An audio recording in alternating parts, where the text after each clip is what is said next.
El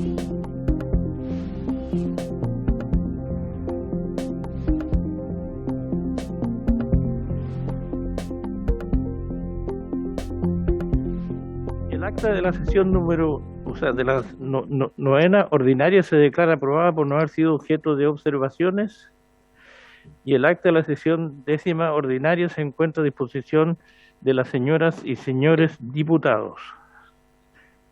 A continuación le vamos a dar la palabra a nuestro secretario para que dé lectura a la cuenta. Gracias, presidente. Se han recibido los siguientes documentos. Un proyecto de ley de origen en moción de los diputados señores Fuenzalía, Carter, Cornejo, Lavé, Vilayú, Zulantay, Trisotti y von Mühlenberg, y de las diputadas señoras Marilén Pérez y Natalia Romero, y que modifica la ley 18883, que aprueba el estatuto administrativo para funcionarios municipales, para exigir que las municipalidades publiquen sus concursos públicos en el portal web de empleos públicos.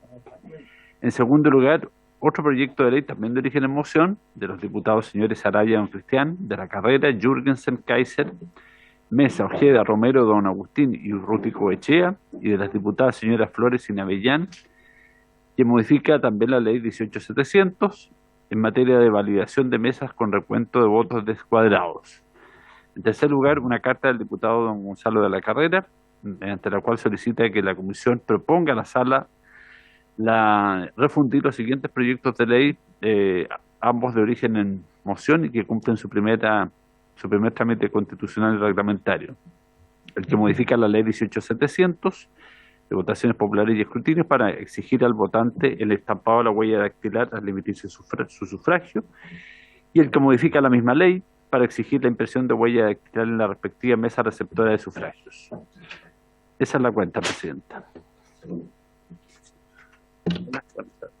Muy bien, muy buenas tardes los diputados y diputadas. Agradecer al diputado Pérez, que también estaba en reemplazo de la presidenta, y también, bueno, me corresponde también a mí en esa condición también. Ofrezco la palabra sobre la cuenta. El diputado Fuenzalía tiene la palabra. ¿O no? Ah, perdón, es que parece como una manito ahí suya. Ya, no hay palabras sobre la cuenta. Ofrezco la palabra en varios. Diputada, tiene la palabra. Muchas gracias, presidenta. Saludar a todos y a todas los presentes. Les quería comentar que durante la semana pasada pude participar de la primera mesa de seguridad de la comuna de Montepatria, en la región de Coquimbo, y en esa instancia, levantada tanto por el municipio en coordinación con la Policía de Investigaciones, Carabineros de Chile, organizaciones comunitarias, juntas de vecinos, entre otros actores, pudimos conocer ahí in situ el escenario en materia de seguridad en dicha comuna. La situación es compleja, y cuando hablamos de Montepatria, esta es una comuna históricamente postergada, alejada de las grandes urbes, pero con problemáticas como delincuencia, narcotráfico, que afectan a sus vecinas y vecinos de forma tanto o más profunda que en las principales ciudades de la región. En dicha mesa de seguridad se acordó poder invitar al alcalde de la comuna, don Cristian Herrera, a esta comisión. Por lo tanto, yo estoy acá haciendo la solicitud a ustedes, diputados y diputadas, para que lo podamos invitar a exponer sobre los diagnósticos de esta mesa, la realidad de la comuna, los desafíos que se cruzan precisamente con el objetivo de esta comisión, especialmente en el trabajo de descentralización que debemos llevar adelante. Así que les solicitaría respetuosamente que pudiéramos invitar al alcalde a exponer a esta comisión en alguna de las sesiones venideras. Muchas gracias. Muy bien, diputada Tello, muchas gracias. Vamos a considerarlo para una invitación. ¿Les parece? Sí, hay unanimidad. Sí, se aprueba, ¿ya? Invitar al alcalde de Montepatria para los temas que ha expuesto la diputada Tello. Diputado, ¿hay otra palabra? ¿No? ¿No está? Diputado Kaiser tiene la palabra. Diputado Kaiser. Gracias, señora presidenta. Quizás como un adendum, como una extensión en el tema de seguridad, A mí me gustaría comentar que yo estuve en la semana distrital reunido tanto con el general subdirector de Carabineros como con el prefecto de la Prefectura Oriente. Estuve en 4 comisarías distintas, empezando por La Granja, estuve en Ñuñoa y al lado en San Joaquín. Y hay una serie de factores que me gustaría compartir con ustedes muy corto. Uno es la tasa de cobertura que tiene Carabineros en este momento en materia de personal, que es de no más de 44% del personal que requiere para solamente darle cobertura territorial a las comunas a las cuales me he referido. Creo que esa situación es más o menos similar en el resto del país. Otro problema que tienen, bueno, aparte del tema de los móviles, es que de la mano de esa situación de falta de personal, no solamente tienen entre 20 y 30% de personal con licencias médicas, sino que se produce el fenómeno de que teniendo muchas comisarías, tenencias, subcomisarías, etcétera, mucho del personal restante queda atado a tareas administrativas. Y una propuesta que recibí de un oficial fue que se podrían liberar recursos en la medida en que se concentrasen comisarías, es decir, la formación prácticamente de regimientos. Yo sé que es contraintuitivo, pero la formación de una especie de regimientos de carabineros donde se concentrasen las distintas comisarías para liberar entonces estos puestos administrativos en los cuales en este momento se está perdiendo personal que podríamos tener en las calles. Otra propuesta que ha hecho un colega de nosotros, el diputado Joanet, tiene que ver con entregar al ejército el control de fronteras a través de una policía militar, lo cual nos permitiría liberar a carabineros de esa tarea. Son entre 4.000 y 5.000 carabineros que podríamos traer a las ciudades. Todo esto naturalmente tiene un tremendo costo logístico y de reorganización para las distintas fuerzas. Pero creo que hoy empezamos ahora a acercarnos y a repensar la estructura actual.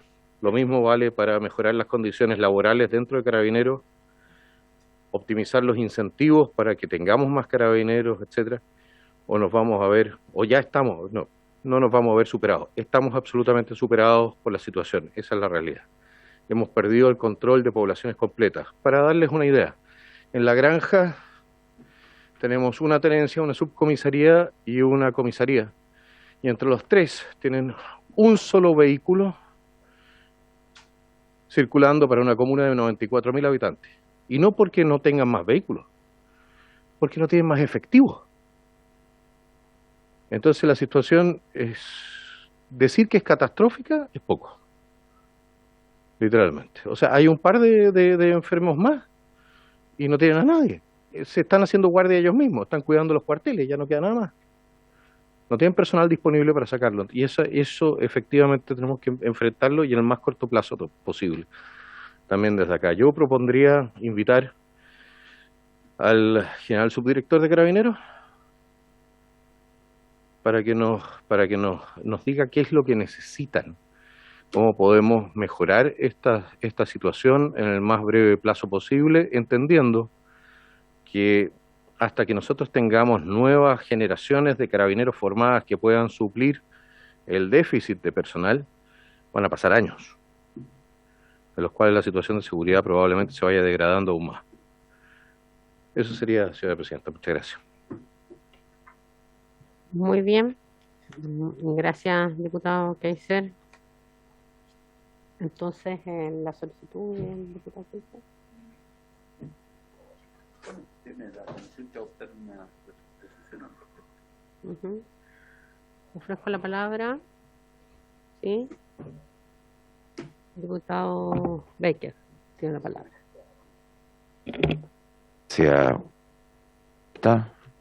Estando de acuerdo con lo que dice el diputado Caesa sobre la posibilidad de juntar el personal con el propósito de que la administración sea más baja, yo creo que es bueno.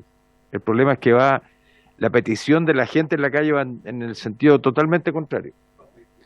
Claro, claro. Entonces, el que salga diciendo que vamos a cerrar algunas comisarías o tenencias con el propósito de ser más eficiente en una concentración de personal, va a ser muy negativo, digamos.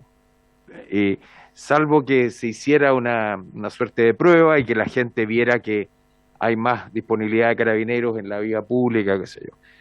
Este es un tema porque en la medida que Carabineros ha perdido el respaldo, ahora cualquiera puede agredir a Carabineros, puede golpear a Carabineros, entonces son seres humanos Carabineros y también se enferman y también tienen temor en algún momento, seguramente las propias familias le dicen mejor pasa una licencia que te vas a ir a exponer a la calle, y puede ocurrir eso. Sé del profesionalismo de Carabineros en la mayoría de los casos, pero probablemente hay mucho de eso, y muchos agredidos y golpeados que también tienen que hacer su reposo respectivo. Entonces, yo creo que es un tema que habría que analizar muy bien con Carabineros, y estoy de acuerdo con que se invite al señor general subdirector de manera que pueda explicar esto y hacer una suerte de prueba que si la comunidad lo ve como positivo, es probable que podamos hacer esto mismo en otros espacios. La verdad es que,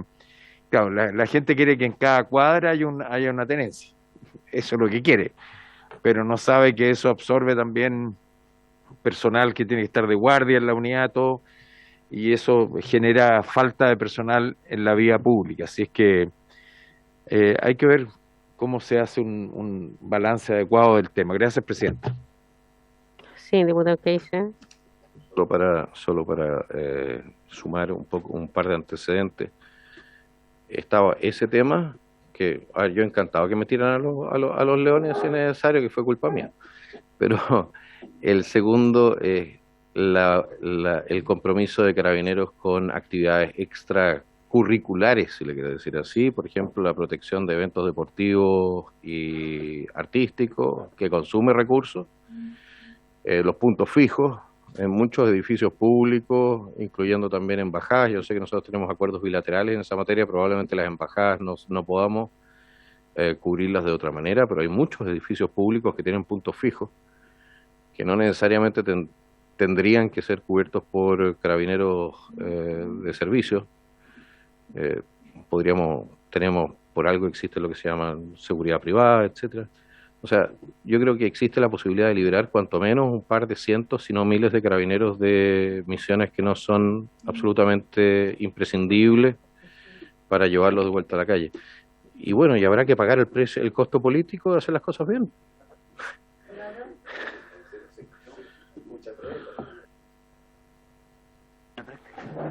Muy bien. Diputada Clara Zacardía.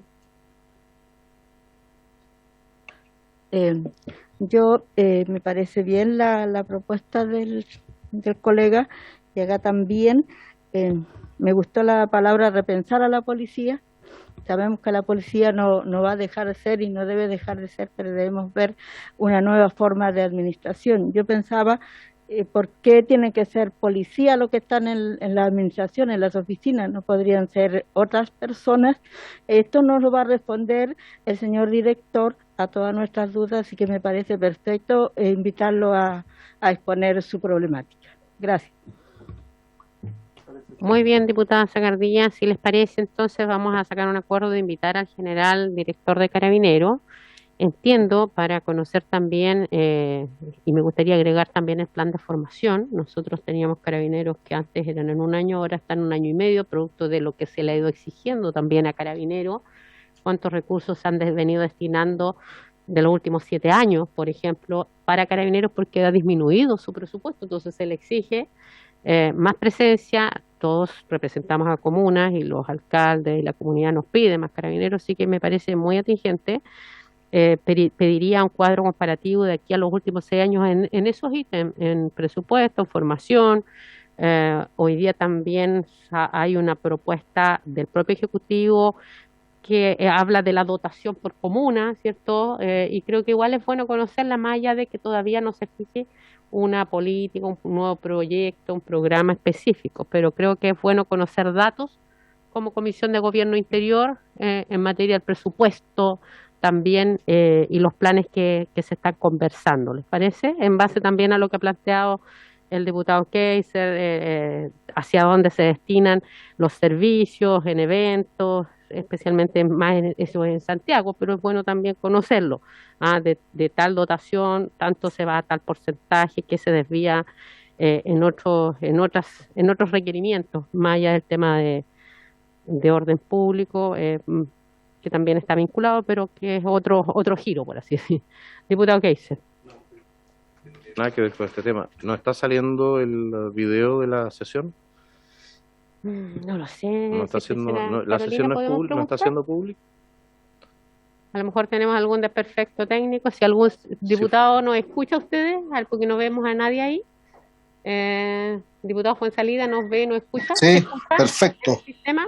Ya, Es que- al Perfecto. menos acá, pero nos falta en lo televisado, ¿ya? Claro. Ya, vamos a revisar entonces, verificar aquello. También hay asesores nuestros que a veces están televisando por otra vía, así que ahí les vamos a pedir que revisen. Muy bien, si les parece entonces, solicitamos ese acuerdo con lo que han ido incorporando los diputados y diputadas. Muy bien. Luego, entonces, estábamos en varios, ofrecíamos la palabra en varios, si no pasamos a la cuenta, al proyecto de fácil despacho. ¿Les parece? Ya, muy bien. El proyecto de ley de origen en moción de las diputadas señora María Francisca Bello, Viviana Delgado, Camila Musante y Marisela Santibáñez y de los diputados Rubén Oyarzo, que modifica la ley 21.411 en materia del cierre de calles, pasajes o conjuntos habitacionales por motivos de seguridad. Boletín número 14.948. Este es un proyecto que sacó esta comisión hace pocos meses, y que es ley hasta ahora, ¿cierto? Y se ha ingresado un proyecto y de fácil despacho, así que ofrezco la palabra a algún diputado o diputada que quiera volver a hacer alguna introducción en el proyecto en detalle, para ofrecer la palabra a los otros diputados. Al diputado o diputada mocionante, diputado Oyarzo. Básicamente este es un proyecto, estimado, gracias Presidenta, perdón. Este es un proyecto que se quiere mejorar el proyecto de ley que se sacó hace poquito, que mencionaba la Presidenta acá, la diputada Giovanna Pérez. Aquí hay un tema solamente de metrajes de los pasajes, en el cual se está dejando fuera calles o pasajes que podrían tener estos cierres. Sin embargo, por este tema de metrajes, lamentablemente están quedando fuera y no pueden los vecinos hacer uso. Y la idea es que no sea letra muerta esta ley que se promulgó el año pasado, si no me equivoco. Es unas modificaciones a los metrajes, hay unas modificaciones que se agregan algunos párrafos, pero no es más que eso, es las medidas de control y cierre que deberán incorporar infraestructura, guardias que permitan resguardar, es mejorar el proyecto de ley y que el proyecto de ley que se aprobó no sea letra muerta. Es básicamente eso, colegas, y la idea es que saquemos, sea fácil despacho, aprobarlo rápido, y si es que existe hacer las indicaciones para mejorar el proyecto, bienvenidos sean. Eso, Presidenta. Muy bien. Gracias, diputado Yarzo. Diputado Trisotti. Renzo tiene la palabra. Muchas gracias, señora Presidenta.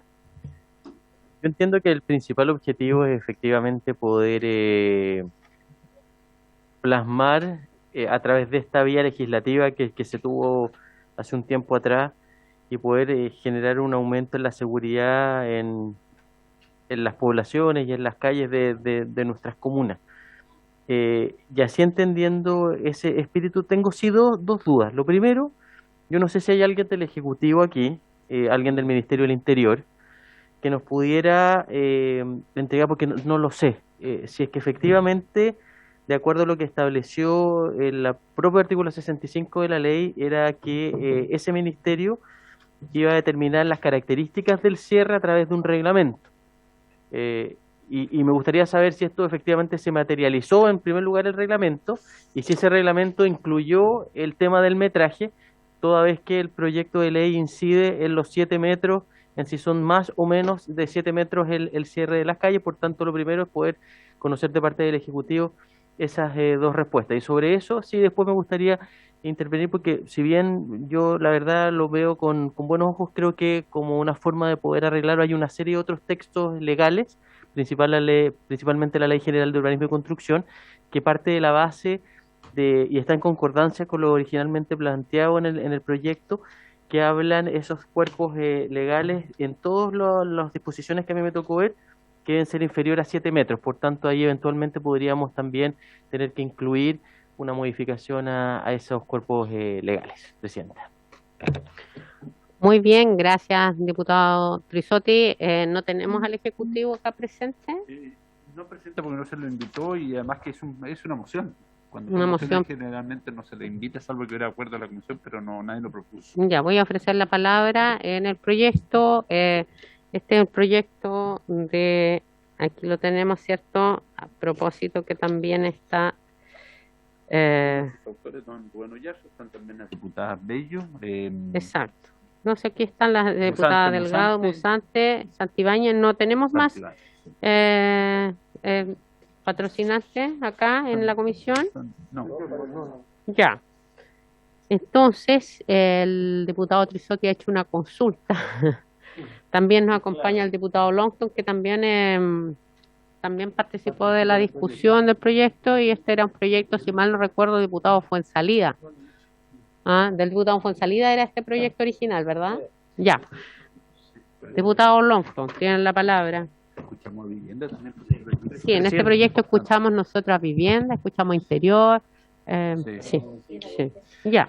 Presidenta, no conozco en detalle el proyecto, pero yo en la misma línea de lo del diputado Trisotti me encantaría saber un proyecto que fue aprobado hace muy poco en este Congreso, es decir, terminando la legislatura pasada, que ya es ley de la República, incluso pasó por el Tribunal Constitucional, y este gobierno aún no presenta, o bien no tenemos noticias respecto a la vigencia del reglamento. El reglamento se tenía que presentar en 90 días después de aprobada la ley. Esos 90 días ya vencieron, Presidenta. Entonces, si vamos a hacer alguna modificación a este proyecto, tenemos que saber cómo se está implementando el proyecto, la ley.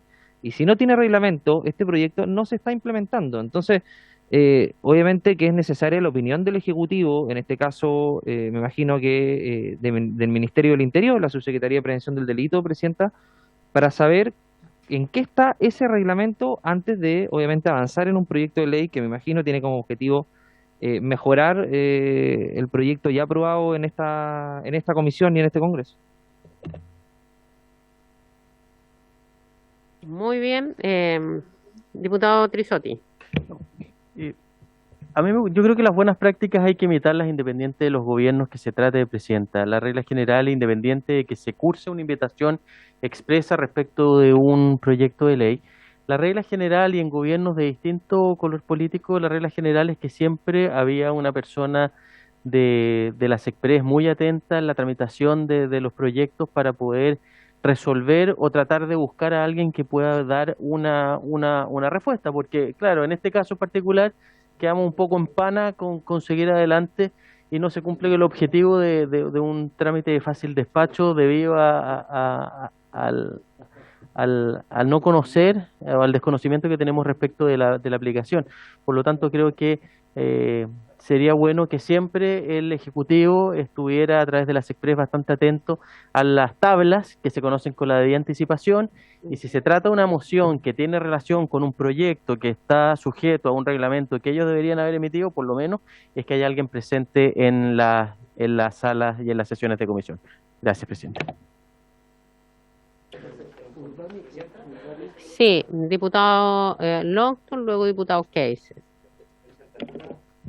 Punto que se me fue conversando con el diputado Yerso, recordé. Este proyecto tuvo una tramitación muy en detalle porque queríamos que pasara el examen del Tribunal Constitucional. Y entre otros elementos, el examen que teníamos muy a la vista, producto de que esta ley está en vigencia del 2011 para los pasajes ciegos.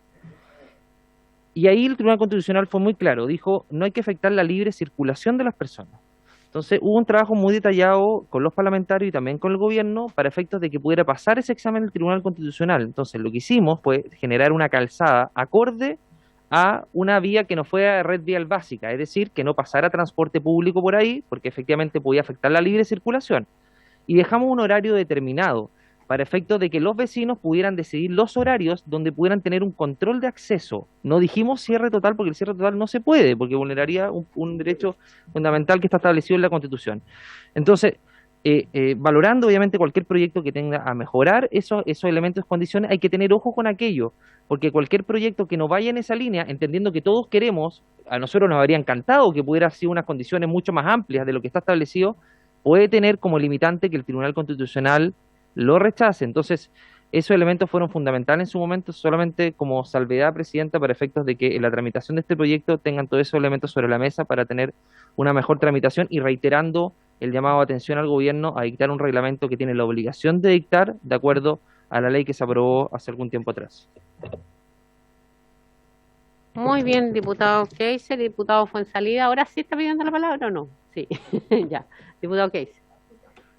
Bueno, yo siendo un poco todavía bastante nuevo en estas lides, me pregunto lo siguiente, porque el gobierno tiene que tener algún límite de tiempo para la creación de un reglamento sobre una ley ya promulgada, es decir, o resuelta por este Congreso. Yo propondría que el propio gobierno nos dé cuál va a ser la fecha de entrega de dicho reglamento, porque así se ponen ellos su propio límite y nosotros podemos apretarlos posteriormente en el caso de que no lo hayan hecho.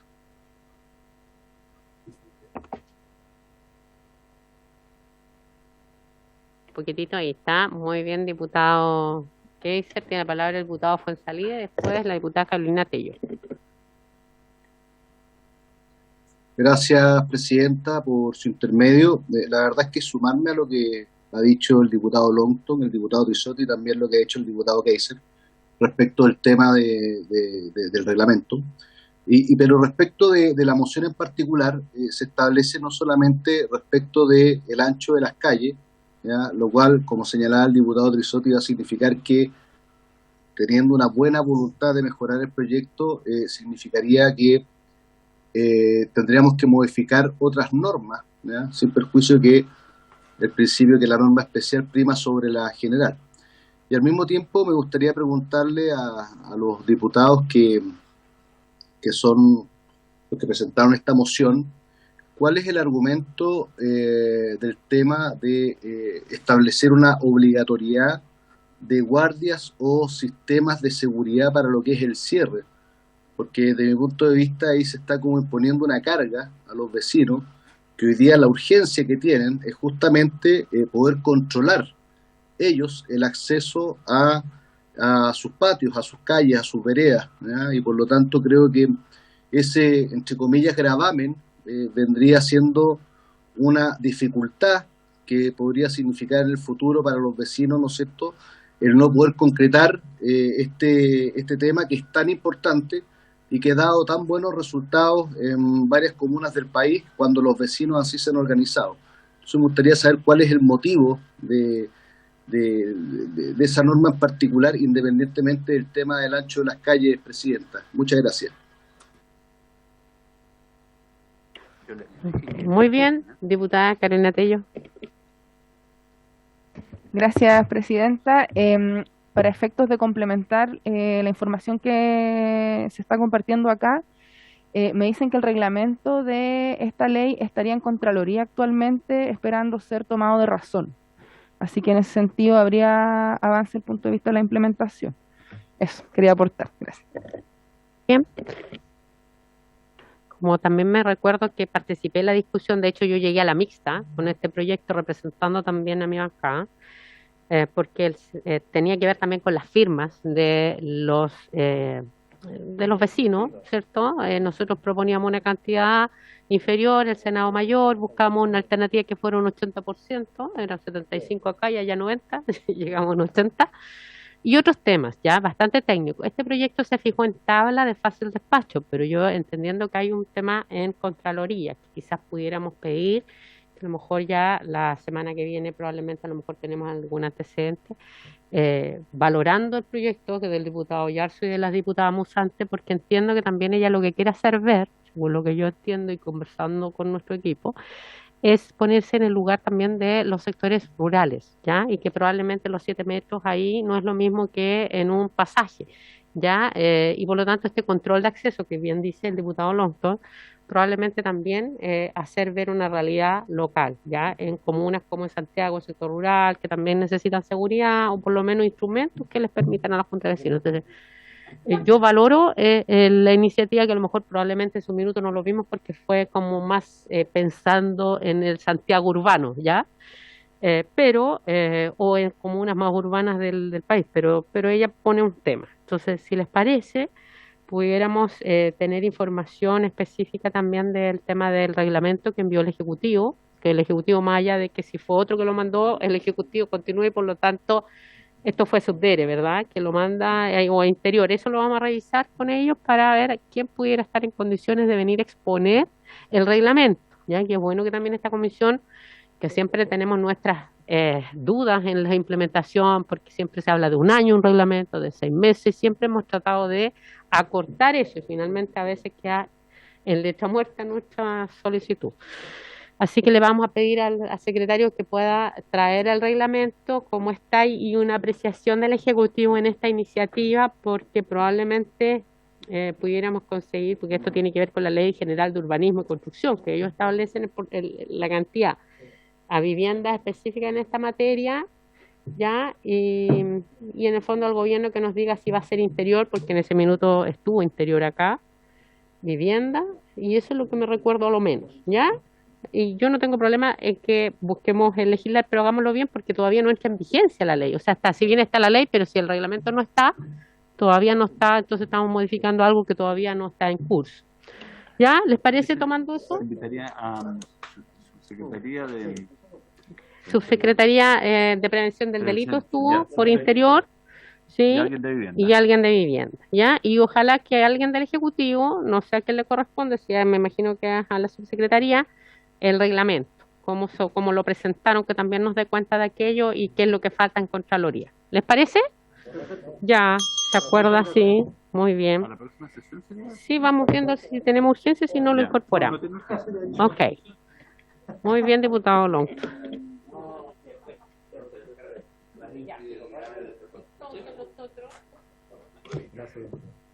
Muy bien, tenemos entonces el proyecto recibir al presidente del Consejo Directivo del CERVEL, ya lo tenemos en espera, ¿o no? Señor Andrés Tagle, para que se refiera por una parte a las medidas que ha dispuesto este organismo en orden a informar a la ciudadanía acerca de la realización del plebiscito del 4 de septiembre de este año y cómo se está fiscalizando el cumplimiento de las normas sobre propaganda electoral respecto a dicho evento, y por otro lado señale las gestiones y coordinaciones que afectó al CERVEL con el Ministerio de Justicia para asegurar el ejercicio del derecho a sufragio a las personas privadas de libertad. ¿Tenemos ya al CERVEL? Presidenta, me parece que todavía debe estar terminando ya su participación en la Comisión de Constitución, para el cual había invitado por un proyecto bien preciso. Me dijeron que le tomaría como media hora, así que debe estar. Vamos a ver el otro punto que tenemos mientras les vamos a avisar al CERVEL, porque me imagino que el CERVEL hay más personas, está el presidente del directorio, pero también está quizás don Raúl García, el director nacional o el presidente. A lo mejor podemos avanzar un poquitito, decir que ya estamos en unos minutos de iniciar el tema. Vamos a dar, en segundo punto de tabla, teníamos que escuchar la relación del diputado integrante de esta comisión, diputado Keiser, sobre su visita a la localidad de Colchane, región de Tarapacá, para interiorizarse de la situación migratoria. No sé si, como está en tabla, usted lo pidió, sí, pudiéramos escuchar de usted y así le damos unos minutos también a CERVEL para que se pueda unir. Ningún problema, voy a tratar de hacerlo lo más sucinto posible, aprovechando el tiempo. Bueno, el 4 de junio del 2022 realicé una visita al complejo fronterizo Colchane. Antes de eso pasé por la segunda comisaría de Pozo Almonte. Las conclusiones a las cuales llegué durante esta visita son las siguientes. En primer lugar, por supuesto, la cantidad de carabineros es menor a la necesaria, ya que tienen que cubrir una superficie territorial extremadamente grande. Les faltan personal y les faltan métodos, o sea, medios de apoyo tecnológico que les faciliten la misión. Respecto de la visita al campamento militar de Colchane, que también realizamos, existe una dificultad en el control del personal, ya que la cantidad de efectivos en la zona, mezclado con la extensión territorial, no permite que se desarrolle la misión de buena manera. El ejército tiene en total 90 hombres arriba, no más, lo cual significa que tenemos, si consideramos los distintos turnos, no más de 20 hombres del ejército al mismo tiempo, cuidando una frontera de casi 300 kilómetros. ¿Ok? O sea, para que yo realmente me sentí un poquitito estafado en esta visita, porque yo tenía la impresión de que se habían hecho otros esfuerzos. Lo siguiente, continuemos. Los puestos de observación no cuentan con los medios necesarios de alojamiento para poder desarrollar la tarea de buena manera, o sea, ni siquiera para los pocos hombres que hay arriba. Y es necesario que las capacidades tecnológicas de la institución sean empleadas para el desarrollo de la tarea. Contaban con un dron que tenía, con los vientos que hay allá arriba, una autonomía de vuelo de no más de 15 a 20 minutos. ¿Ok? O sea, aquí yo no tengo la impresión de que se haya tomado muy en serio el trabajo de controlar la frontera en Colchane. Para darles más o menos una visión general, ha bajado la cantidad de gente que está entrando por Colchane, eso es efectivo, pero eso es consecuencia del clima. No de que nosotros estemos devolviendo ni deteniendo a nadie, absolutamente a nadie. Y les voy a explicar después por qué. Respecto de la coordinación del paso fronterizo en Colchane, no tenemos, y aquí pasa un punto que no tiene que ver necesariamente con la inmigración, pero sí con el contrabando. El que haya estado allá arriba va a notar de inmediato de que la cuestión, no sé cuántos son fan de Star Wars, de Guerra de las Galaxias, pero es como Mos Eisley. Lo único que faltan son los aliens pelados tocando la tuba. Hay construcciones a ambos lados de la frontera, cada vez más grandes, que no se explican de ninguna manera por una actividad económica de la zona, o sea, de la misma zona. Y de acuerdo con lo que yo conversé ahí con funcionarios tanto de aduana como de la PDI, solamente el año anterior, y por chiripazo, porque esto lo están haciendo de manera aleatoria, habían sacado un camión con más de 200 kilos de cocaína. Por ese paso pasa cualquier cosa, literalmente. Entre otras cosas porque no tienen un escáner para camiones en Colchane. Se había aprobado un escáner hace 1 o 2 años atrás y ese proyecto no fue ejecutado por el Ejecutivo en su momento. Y uno se pregunta, bueno, ¿por qué? Otro punto con respecto al tema de la aduana de Colchane, está demasiado arriba. Si se retirase la aduana 5 kilómetros hacia el interior, estaría literalmente en un paso que es prácticamente inevitable por cualquier camión o cualquier vehículo que quiera pasar hacia Chile sin ser controlado. Esas son las condiciones geográficas del lugar. Bueno, es muy tradicional de que uno ponga la aduana justo en la frontera, pero ahí podríamos tener extranjería teniendo más abajo el puesto de aduana y cumpliendo con ello una función de control mucho más eficiente. Entonces, se perdió de esta manera el proyecto La Plata para la licitación anterior de $7 millones, dado que no fue ejecutado. Todo este proceso debe iniciarse de nuevo. Se cuenta con una cámara de gran capacidad técnica, pero no está en funcionamiento desde hace más de 1 año, arriba en el complejo. La PDI me hizo de Colchane me hizo algunas apreciaciones, entre otras, que es muy difícil hacer un trabajo conjunto con Interpol, ya que no se tiene el registro de los inmigrantes venezolanos. O sea, Interpol Venezuela no está cooperando con nosotros para saber si alguna de las personas que está entrando a nuestro país ha cometido delito en Venezuela. Yo propuse en ese marco que se correlaran los datos que estamos sacando con Interpol Perú, con Interpol Colombia, con Interpol Ecuador y Brasil, porque mucha gente que está entrando en este momento a Chile no viene llegando directamente de Venezuela, sino que ya tienen un periodo de permanencia de 1 a 3 años en alguno de los países ya mencionados. Es decir, no son refugiados tampoco en el sentido estricto de la palabra, Y de hecho, de toda la gente que ha llegado a Chile solo por ese paso, cuanto menos, no sé si el dato es correcto, no lo pude confirmar, pero solo habrían 3 solicitudes de refugio.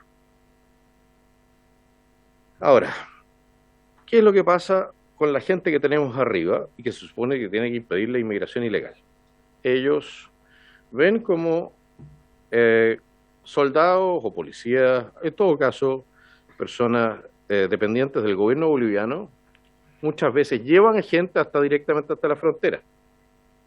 O sea, el taxi allá lo hace el propio Estado boliviano, hasta la frontera. Pasan por un sector donde no podemos hacer zanja, porque es un bofedal, y está protegido entonces por la CONAF, y nosotros naturalmente no podemos tocar ahí, ni podemos hacer zanja. Ahora, lo cual sería bastante irrelevante igual, porque haces una zanja en esa dirección o en la otra dirección, y siguen habiendo cientos de kilómetros por donde se puede dar la vuelta en algún momento. Cuanto menos a espaldas del espacio del centro fronterizo colchado. Los recoge Carabineros, muchas veces en mal estado de salud, debido a los fríos que se viven allá arriba. Muchas veces porque por el hecho de haber pasado por el bofedal vienen incluso mojados, muchos de ellos con niños chicos, muchos de ellos con niños incluso con síntomas de desnutrición. Carabineros los toma, los procesa, es decir, se toman las huellas digitales con la PDI, se llevan entonces a la frontera para que Bolivia los recoja, y Bolivia dice, si no son bolivianos, no los aceptamos. Es decir, que Bolivia solamente está recibiendo a sus ciudadanos de vuelta. Esto en un paso que es de única y exclusiva utilidad para Bolivia. Porque si le cerramos ese paso, que no es uno de los pasos que les tenemos concedido por el Tratado de 1904, no voy a ser ofensivo, pero literalmente podrían tener un problema con respecto a lo que es la conexión directa con Iquique. Entonces, siguiente paso se llevan a un campamento donde están más o menos 1 día a 2 días, donde se chequea con el test de antígenos si están infectados de COVID o alguna cuestión así. Y posteriormente, dado que nosotros no los pudimos devolver a Bolivia, adelante, Chile es su casa. Y esto no puede continuar así, y es una estafa para todos nosotros, en el sentido de que aquí no hay control de frontera y no se está impidiendo de ninguna manera que personas que no deben estar en Chile se establezcan en Chile. La lógica indicaría de que si esta gente no está siendo recibida de vuelta por Bolivia, nosotros iniciemos acciones de presión respecto de Bolivia para que cumpla con sus obligaciones internacionales, porque ellos, en primer lugar, les entregaron una visa de tránsito a estas personas que no son refugiados. Entonces deberían recibirlo, no lo hacen. Sabemos que no necesariamente porque no tengan mucha simpatía.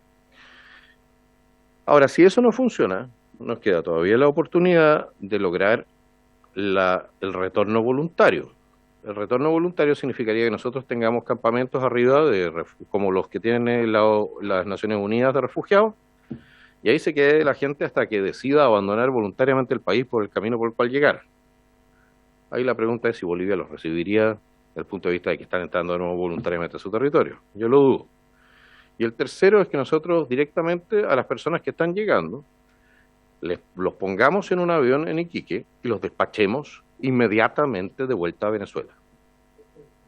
Después de un par de semanas, dado que ya no funcionaría el efecto llamado, yo supongo que se reduciría con mucho la inmigración por esa vía, por la vía ilegal, estamos hablando ilegal, a nuestro país.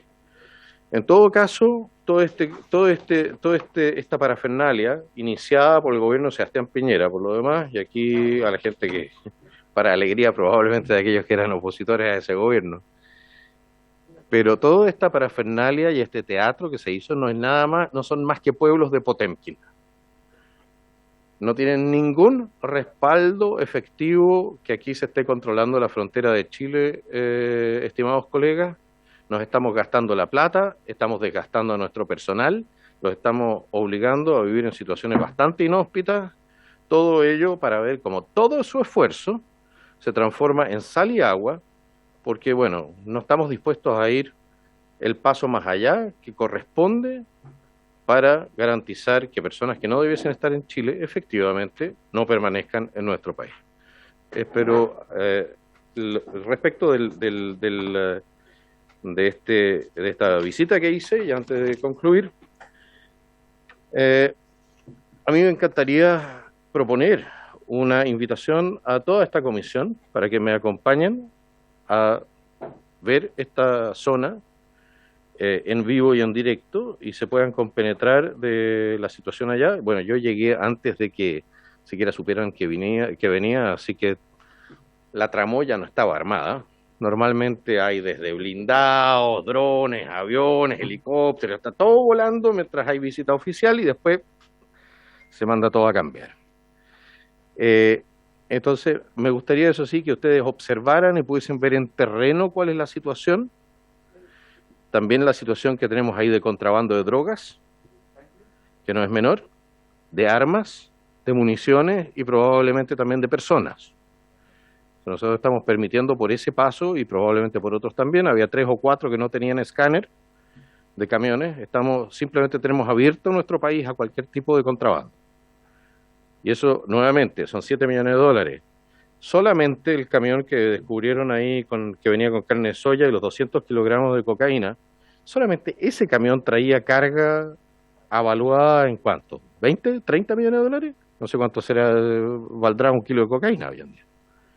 Entonces podemos cerrar la frontera, podemos hacer la pega, pero tenemos que tener la voluntad política. Yo estoy convencido que esta comisión va a desarrollar esa voluntad política cuando haya observado lo que sucede allá.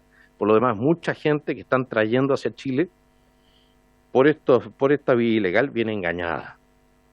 Viene engañada y abandona entonces sus vidas en Perú, donde han estado 3 años, o en Colombia, donde se han armado alguna situación, y se vienen hacia Chile porque les prometieron de que acá fluye la miel y el chocolate por los ríos, ¿no? Y eso es también algo impresentable. Por lo demás, la ACNUR es actor central en el transporte de esta gente hacia Chile.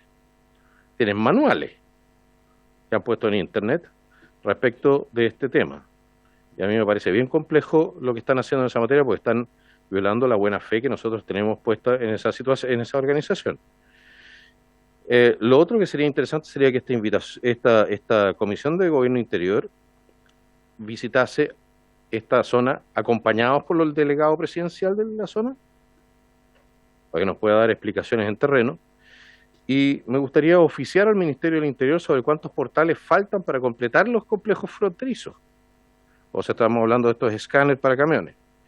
¿Y cuál es la prioridad de adquisición e instalación de estos? Esto era un tema que fue bastante importante para el personal con el cual yo conversé en dicho lugar. Espero haber explicado más o menos cuál es la situación y espero que se comparta conmigo la urgencia de que esta situación no puede continuar. Estamos transformándonos en el hazme reír del mundo con este supuesto control fronterizo, que no es nada más que una obra de teatro administrativa. Eso sería. Si tienen dudas, preguntas, consultas, estaría encantado de contestarlas. Bien, gracias, diputado Kaiser, por su informe, por ponernos al día de lo que usted ocultó en el terreno y también ofrecer ahí alguna solicitud de oficios y también la posibilidad de ir a la frontera. Diputado Oyarzo.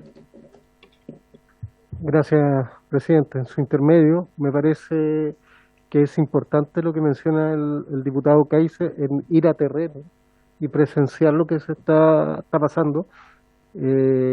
Creo y concuerdo con que no podemos dejar que esto siga pasando, que las fronteras estén abiertas sin un control, sin un orden. Y concuerdo también con el diputado Kaiser en el sentido de que ACNUR lamentablemente está siendo un manual de cómo ingresar gente ilegal al país.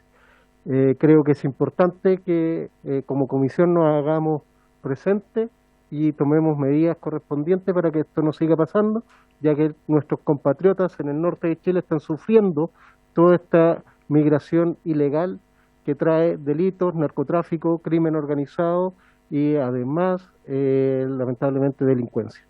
Creo que tenemos que hacernos cargo como comisión y sería bueno ir a sesionar en el lugar donde esto está pasando para que seamos testigos de la realidad que está pasando en el norte de Chile y que escuchemos esto, porque si no tomamos este tema con la importancia que corresponde, lamentablemente vamos a tener lo que está pasando en el sur de Chile, en la macrozona sur, lo vamos a tener en el norte con crimen organizado, narcotráfico. Eso, Presidenta. Muchas gracias. Gracias, diputado Uyarzo. Tiene la palabra el diputado Keiser. Había olvidado un punto que no es central, pero no deja de ser relevante. Los corrales de aduanas y carabineros en Colchane y en otras unidades están llenos de vehículos requisados. Estamos hablando de cientos de vehículos, sino miles de vehículos requisados que quedan ahí ocupando espacio en los corrales durante tiempo bastante largo. Quizás sería una idea el establecer una ley para una prescripción adquisitiva más corta de estos vehículos para que el Estado pueda venderlos y cuanto menos sacar algún tipo de utilidad de esto, que sea quizás destinado a, no sé, aduana, a los propios carabineros, pero son recursos que están quedando botados y no es necesario que esa situación continúe así. Muy bien. Bueno, aquí hay una solicitud del diputado Keiser de que la comisión pueda estar en terreno ya en el norte del país, justamente para constatar, para hacerse presente y que pueda funcionar como comisión de gobierno interior. ¿Les parece a la comisión acuerdo para eso? ¿Sí? ¿Unanimidad? Ya. Sí, no, el procedimiento lo conversé con el secretario y si hay voto, lo revisó el secretario, ¿puede proceder? Ya, puede funcionar. Hay varias comisiones que están funcionando del Senado, de la Cámara en regiones, así que me parece bien que también pueda esta comisión, la presidenta verá en su minuto cómo coordinar aquello y cómo se hace presente la comisión. Así que se acordaría estar allá, sin perjuicio de los oficios previos que ustedes solicitados, ¿les parece? Para que estén como antecedentes, que se envíen, se soliciten, de manera que se puedan exponer por las organizaciones respectivas cuando se ordene la tabla. ¿Les parece? Muy bien. Me gustaría en la materia, si bien no es varios, pero está en la materia también de extranjería,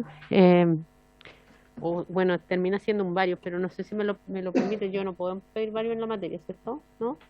Lo solicito. Sí, me gustaría redondear los oficios que pidió don... Ya. El diputado Keiser, ¿puede precisar el detalle específico de los oficios? Revisar el Ministerio del Interior respecto de cuántos portales, estamos hablando de escáner para camiones, están faltando para completarlos con estos fronterizos. ¿Cuál es la prioridad de adquisición e instalación de ellos? Posteriormente, también oficiar el Ministerio del Interior para saber cuánta gente ha sido reconducida con éxito a la frontera. El siguiente oficio iría en dirección a consultar al Ministerio del Interior para saber cuánta gente ha sido deportada con éxito a sus países de origen.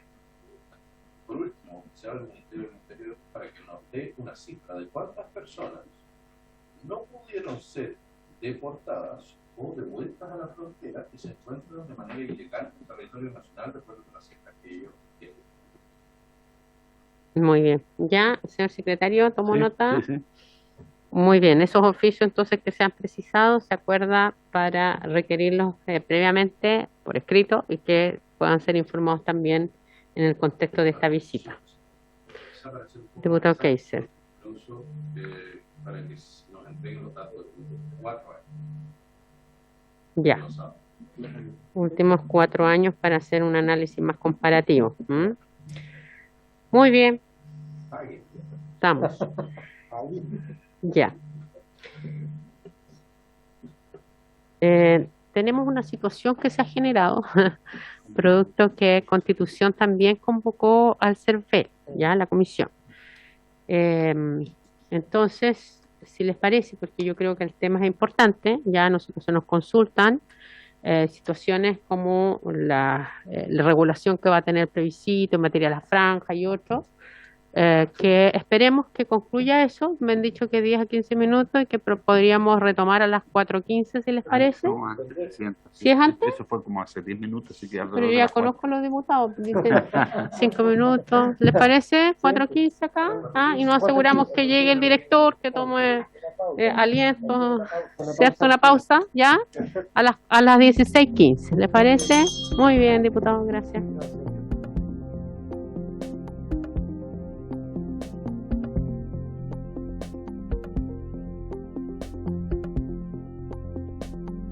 Saludamos a don Andrés Tagle, presidente del Consejo Directivo del CERVEL, y a quien les acompaña también del CERVEL.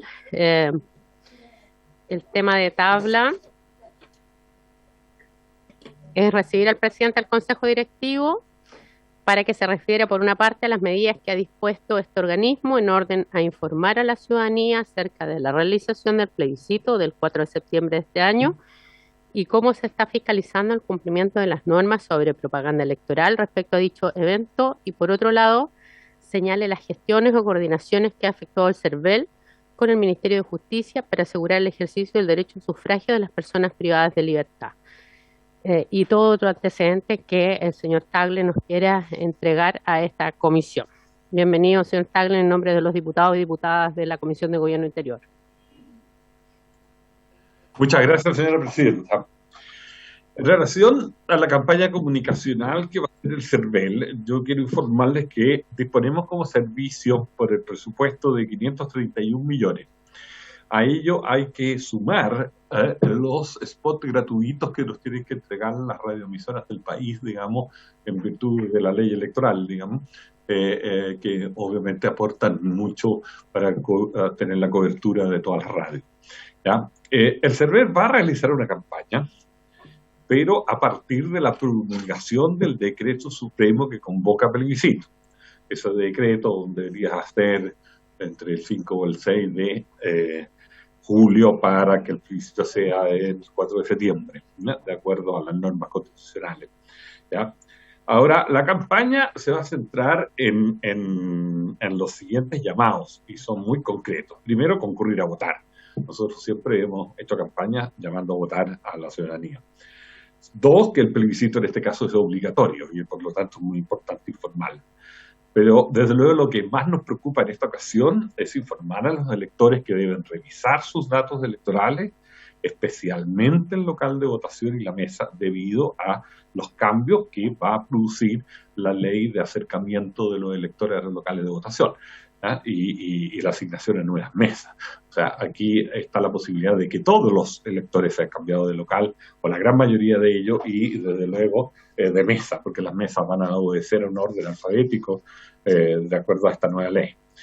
Entonces, este tema va a ser conocido se va a publicar ya el local asignado, de acuerdo con lo que está establecido en la ley, 22 días antes de la elección, que es la misma ocasión donde también se publica la designación de los vocales y la designación de los miembros de los colegios escrutadores.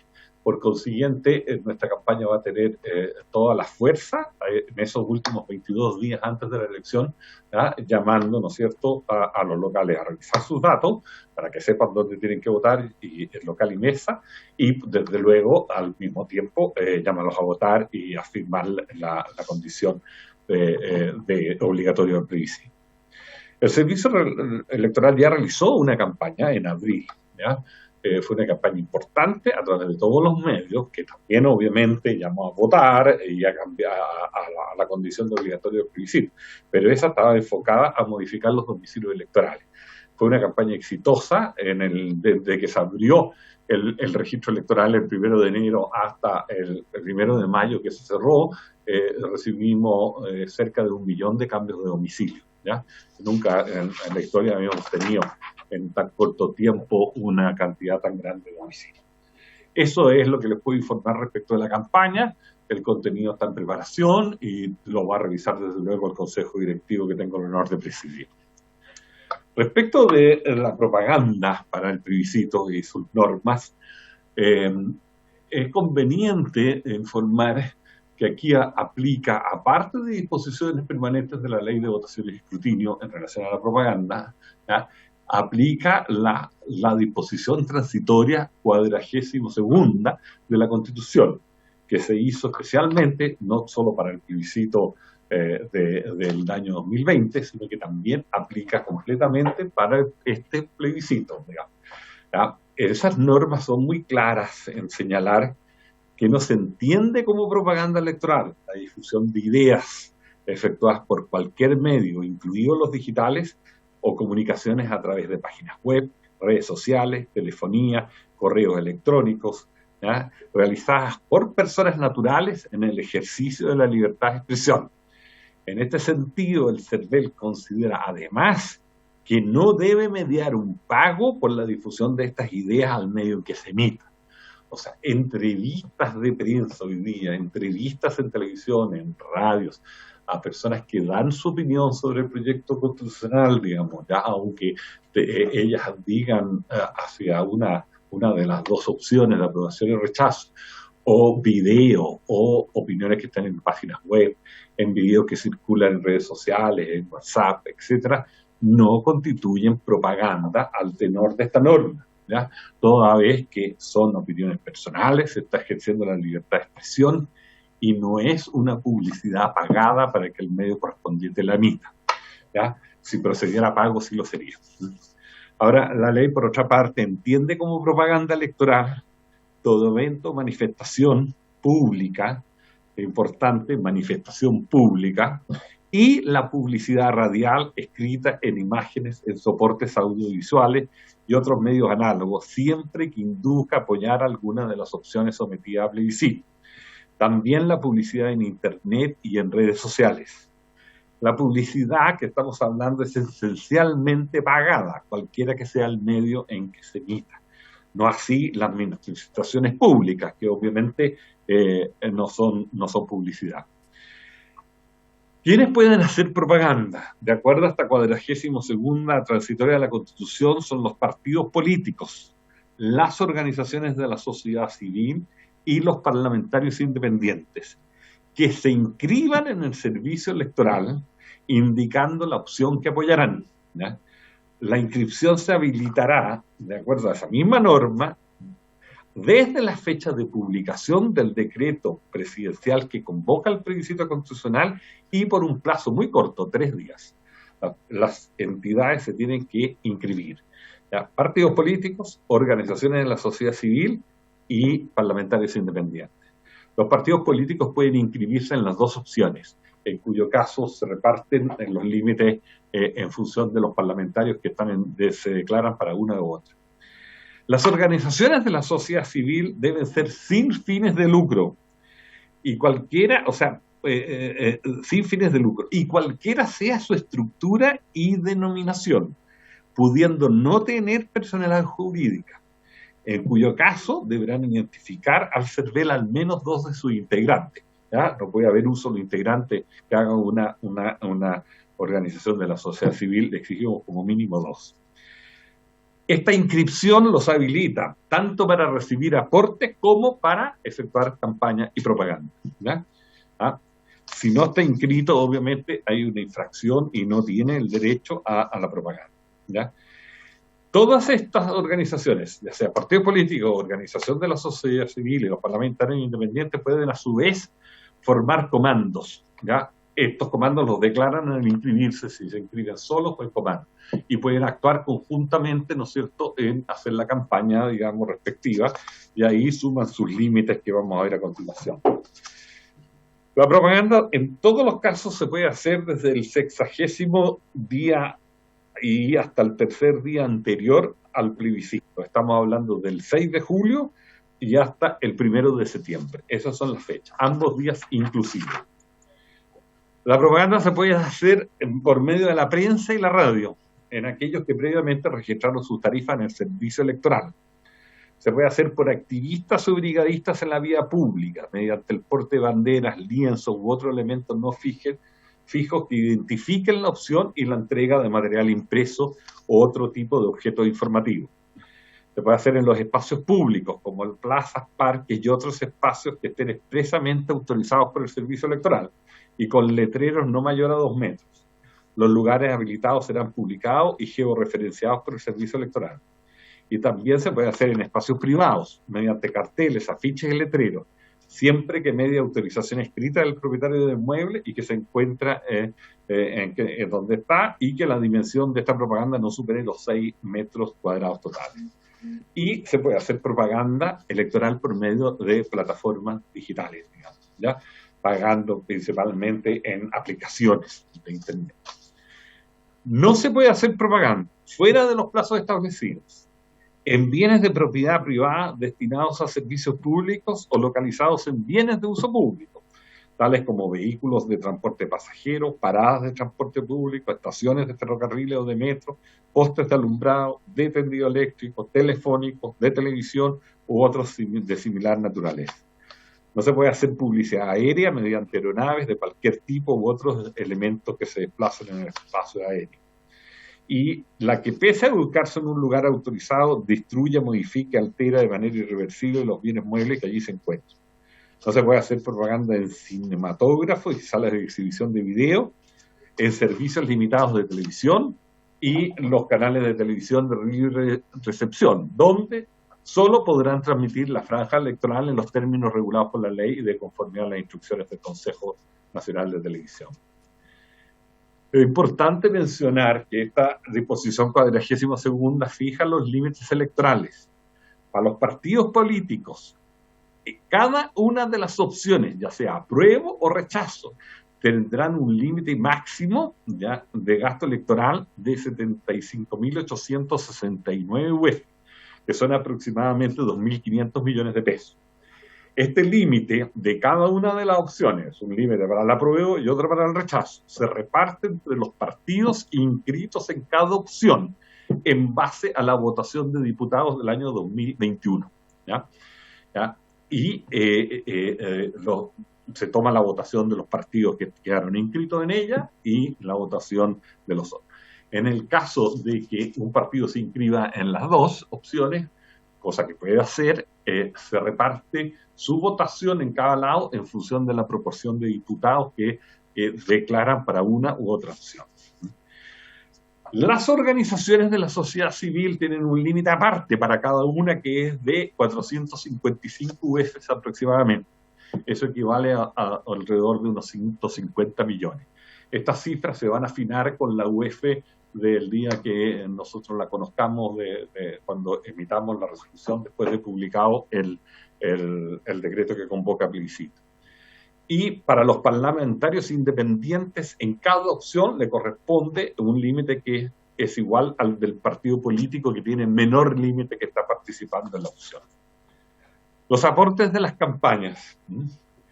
Solo personas naturales pueden hacer aportes a campañas, ¿ya? Y están prohibidos los aportes en el extranjero, salvo respecto de chilenos que tienen derecho a sufragio en el extranjero.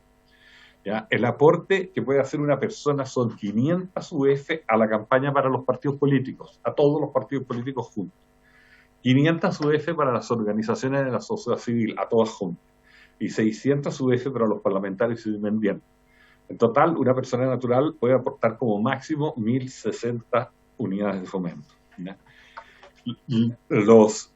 Es importante que todas estas organizaciones tienen la obligación de informar al servicio electoral los aportes que reciben entre un plazo muy corto que está establecido en la ley. Se controla por esa vía del informe el aporte. No hay una rendición de gastos de ninguna de estas entidades, digamos, de los gastos de campaña que recibieron o en qué gastaron estos aportes. Los partidos políticos también pueden gastar dentro del límite que ya se señaló anteriormente su patrimonio propio, o el que está conformado por cotizaciones ya que reciben de sus afiliados o eventualmente de cualquier otro elector, ya, y que se rigen por la ley de partidos políticos. Aclarar que no hay aportes fiscales para el plebiscito de ningún tipo, ¿ya? De ningún tipo. Y Señalar que el CERVEL sí está controlando la propaganda, hemos estado recibiendo denuncias, hemos abierto algunos procesos sancionatorios, no me voy a referir a ellos porque tienen el carácter de secreto. Ahora bien, también debo señalar con bastante honradez, digamos, que esta es una elección diferente. En las elecciones normales nosotros tenemos candidatos y nosotros hacemos una presunción que toda publicidad de ese candidato es de su responsabilidad, ¿ya? Sin embargo, aquí tenemos opciones, apruebo o rechazo. Y hay una dificultad en el control de la propaganda, ya que en muchos casos no se puede identificar al responsable de esa publicidad, ¿ya? Porque no podemos saber si un letrero del apruebo o un letrero del rechazo lo colocó uno u otro partido o uno u otra organización de la sociedad civil autorizada para hacer propaganda en esas sectores, ¿ya? Esa es una dificultad, tenemos que buscar por el propietario o por otras vías, pero queremos ser muy honrados que es bastante más difícil el control de la propaganda en el caso de los plebiscitos. Ahora el Servicio Electoral hará todo su esfuerzo como lo ha realizado en oportunidades anteriores. Por último, me quiero referir al tema de las personas privadas de libertad. Es importante mencionar que el 19 de abril del 2022 se aprobó por la Cámara en el último trámite una reforma constitucional, Ley 21.448, ya, que estableció aplicar la Ley 21.385, aprobada el año pasado a finales, que privilegiaba la cercanía al domicilio electoral en la asignación de los locales de votación para el plebiscito constitucional. Esto determinó que esta ley pudiera ser aplicada en este plebiscito. La ley fue promulgada y publicada en el Diario Oficial recién el 29 de abril, muy cerca al 1 de mayo, que venía estableciéndose como un último día para proceder a cambios del domicilio electoral, ¿ya? Ahora, la ley 21.385, por su parte, eliminó o modificó una serie de artículos de la ley de inscripciones electorales que obligaban al CERVEL a asignar a los electores a una mesa de votación de la circunscripción electoral que correspondía a su domicilio, bajo un procedimiento estricto en función del número del RUN, y posteriormente asignar la mesa completa con todos sus electores, que podían ser de muchos diferentes domicilios de la circunscripción electoral, a un local específico de votación. Esta era, a nuestro juicio, la principal traba legal que tenía el servicio electoral para tomar medidas dentro de la ley para facilitar el voto de las personas privadas de libertad y cumplir así el fallo de la Corte Suprema, en orden a que nosotros tomamos el dictado a finales también del año pasado, en orden a tomar medidas necesarias dentro de los plazos legales para facilitar el voto a las personas privadas de libertad. Hemos considerado que en base a estas nuevas normas, si las personas privadas de libertad modificaban su domicilio electoral, señalando el domicilio del recinto penitenciario como su domicilio electoral, cosa que es totalmente legítima porque ahí es donde están viviendo, CERVEL posteriormente podía determinar la instalación de una o más mesas de votación en dichos recintos. También podían los gendarmes fijar el mismo domicilio electoral por ser su lugar de trabajo. Y es así que, en coordinación con el Ministerio de Justicia y Derechos Humanos y Gendarmería de Chile, en el poco tiempo que se dispuso por la aprobación de esta ley, ¿ya? Recordemos que se aprobó el 19 de abril y se publicó el 29 de abril, ¿ya? Se concurrió con personal de CERVEL los días 28 y 29 de abril pasado a 21 recintos penitenciarios, los más grandes del país, para facilitar el cambio voluntario de domicilio electoral de las personas privadas de libertad que a esa fecha estaban habilitadas para sufragar. En este proceso se solicitaron por parte de las personas privadas de libertad cambios de domicilio voluntarios por 1.130. CERVEL debe determinar en los plazos que quedan, especialmente el día 60 antes de la elección, y al mismo tiempo de fijar el padrón definitivo, cuántas de estas personas primero mantienen el derecho a sufragio en cada caso, ¿ya? Y la posibilidad de establecer mesas de votación que funcionen en los recintos penitenciarios. cabe consignar que legalmente una mesa de votación debe funcionar con 5 vocales designados que sufraguen en la misma mesa o al menos en el mismo local de votación, y deben ser seleccionados al azar por la Junta Electoral de entre 30 electores. Esto es importante porque para hacer funcionar una mesa necesitamos un número de electores que nos permita seleccionar los 5 que van a ser de vocales. La mesa tiene que ser atendida por los electores que votan en ella o en el mismo local de votación. De otra forma, se corre el riesgo de que esa mesa sea declarada nula por los tribunales electorales. Quiero recordarle a ustedes que el año pasado, en la elección de San Ramón, de alcaldes y concejales, los tribunales electorales declararon nula unas 50 mesas, y una de las causales principales que se guiñó en ese momento era que no habían ejercido como vocales personas que votaban en ese mismo local de votación. Finalmente, el Consejo Directivo del Servicio Electoral sigue considerando que esto es una solución provisoria y parcial, y que para realizar un real proceso de votación de las personas privadas de libertad debe legislarse en un contexto de voto anticipado y voto anticipado móvil. Así lo hemos hecho saber, tanto a las autoridades de gobierno en la reunión que hemos sostenido, como a la presidencia de la Cámara de Diputados y a la presidencia del Senado. Eso es lo que puedo informar, señora presidenta, y estoy a su disposición de las preguntas que quieran realizarse. Muchas gracias, director. Ofrecemos la palabra en el tema. Diputado Renzo Trisotti. Muchas gracias, presidenta, y bueno, agradecer la completa exposición que nos ha hecho el presidente del Consejo Directivo.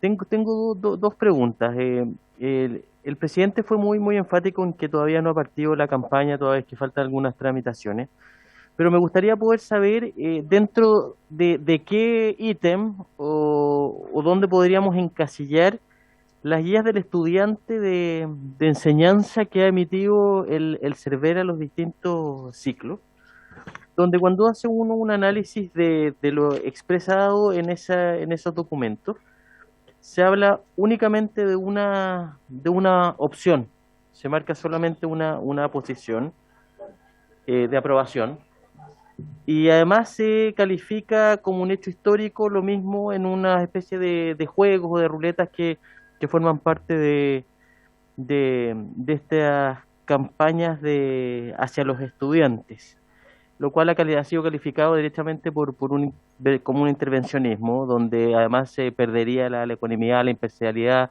y la presidencia que tienen todos los funcionarios públicos, incluidos este tipo de instituciones. Por tanto, me gustaría poder conocer, entendiendo que no se trata de campaña, dentro de dónde pudiéramos encasillar estas acciones que derechamente está desarrollando el CERVEL. Y lo segundo, que si bien él no se puede pronunciar respecto a procesos sancionatorios, me gustaría poder saber respecto de una noticia que publica hace unos minutos atrás el diario La Tercera, donde se plantean los lazos de la moneda con Apruebo por Chile, la campaña en redes que se activó a fines de mayo. Y leo textual: a mediados de mayo se ha instalado la A como un logo, comenzó a circular una de las campañas favorables a la nueva Constitución, y detrás del despliegue gráfico y audiovisual está que la cooperativa Cuarto de Guerra, agencia que desarrolló toda la campaña desde la recolección de firmas para la primaria del presidente de la República, como puente de coordinación entre las organizaciones sociales y Apruebo por Chile, también asoma el abogado Felipe Geusep, quien fue jefe de comunicaciones durante la primaria en que la que Boric se enfrentó a Jadwe. Cierro comillas leyendo textualmente la información publicada hace un ratito atrás por parte del diario La Tercera. Por tanto, me gustaría saber si en este caso en particular ya hay un proceso sancionatorio iniciado por parte del CERVEL o derechamente se requiere algún tipo de presentación por parte de un tercero. Gracias, presidenta. Muy bien, vamos a hacer ¿prefiere contestar inmediatamente o una ronda? Como usted quiera, presidenta. Ya, vaya contestando en el minuto. Ya. No, respecto de las guías del estudiante, nosotros tenemos una obligación de formación ciudadana, y si miran nuestra página web tenemos bastantes guías del estudiante de educación cívica en general, ¿ya? Y no solo a los estudiantes, a los profesores, ya estamos permanentemente haciendo los cursos de educación cívica a los profesores. Nuestras guías son como el principal elemento que tienen todos los profesores para hacer la formación cívica en los colegios, y es muy importante la magnitud de ese esfuerzo.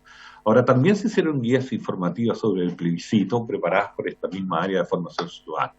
Ahora, en cuanto nosotros recibimos reclamos sobre algunos puntos finales de estas guías, que reconocemos no eran neutrales en la forma de presentar el tema, ¿ya? Como CERVEL, que nos debemos a una neutralidad absoluta, la medida que tomamos fue bajarlas inmediatamente de la página de web. Y ahora esas guías ya no están disponibles, digamos, y ni se están utilizando. Respecto de los procesos sancionatorios, más que nada, no hemos visto, obviamente, propaganda radial, no hemos visto en general propaganda en medio de comunicación ni pagada en Internet.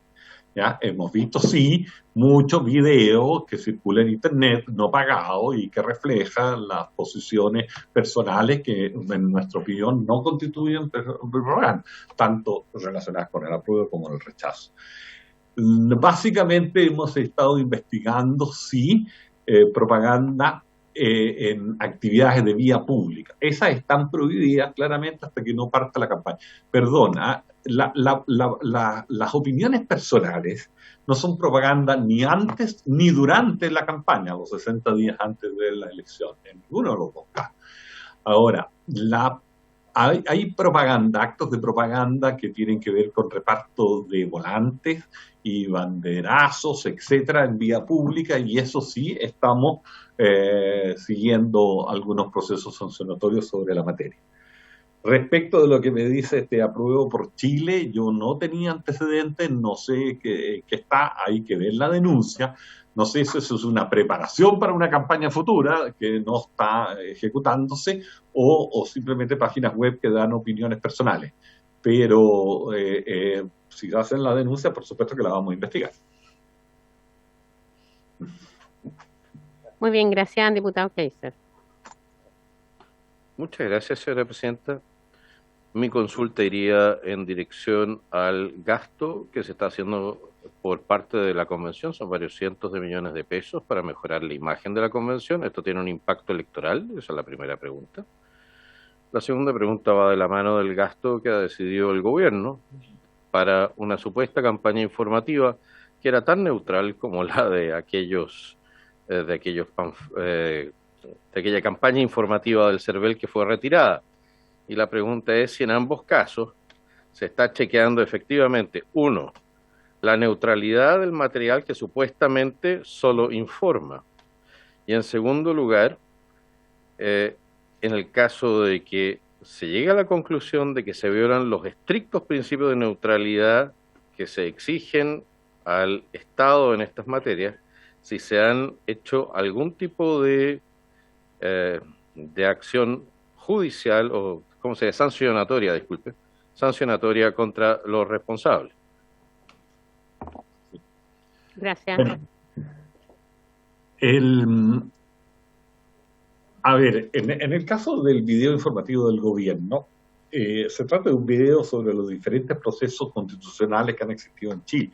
En nuestra opinión, no constituye propaganda, pues ya que no llama a apoyar una u otra opción de las que están sometidas a plebiscito. Sin embargo, algunos sectores no lo consideran neutrales y han recurrido a la Contraloría. Creemos que son ellos, la Contraloría, los llamados a resolver el asunto sobre la neutralidad, no el servicio electoral, ¿ya? Y lo mismo respecto de cómo hace uso los recursos, digamos, la convención, en la medida de que no sea neutral. El supervisor de esos organismos públicos es la Contraloría General de la República, no es el servicio electoral. Nosotros tenemos la supervisión sobre los otros organismos que pueden hacer campaña electoral y que mencionamos, partidos políticos, organizaciones de la sociedad civil, cuando se inscriban, digamos, y parlamentarios independientes. Sí, diputado Kaiser, una contrapregunta.